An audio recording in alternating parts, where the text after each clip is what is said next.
Hello guys! So, story time tayo habang naglilinis ako. Alam nyo ba, nung first time kong makita tong bahay, my gosh, ang super happy ng heart ko. Alam nyo kung bakit? Kasi nung bata pa lang ako, yung pag nagdi-dream ka, di ba pag bata ka, ang dami mong mga dreams, lalo na yung sa future mo. Sabi ko nung bata pa ako, sabi ko, gusto ko paglaki ko ang magiging bahay ko yung magaganda yung windows.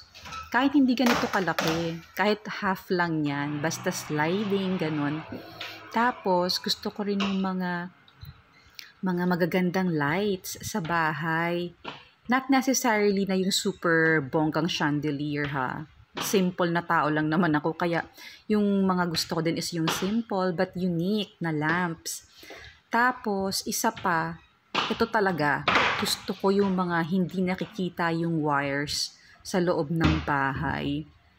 'Diba? Kasi sa Philippines, ewan ko, kasi parang hindi siya masyadong tago or sa bahay lang ba namin yun? Ewan ko, basta sa gumawa ng bahay namin, hindi kasi siya ganun katago.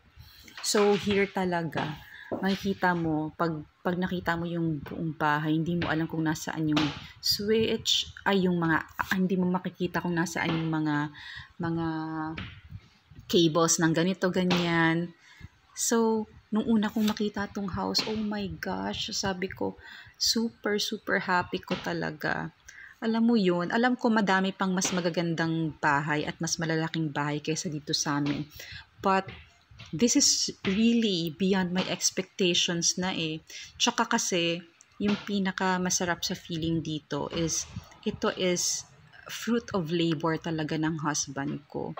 Kaya pag nagmumuni-muni ako dito, naisip ko talaga, thank you Lord for all thy gifts.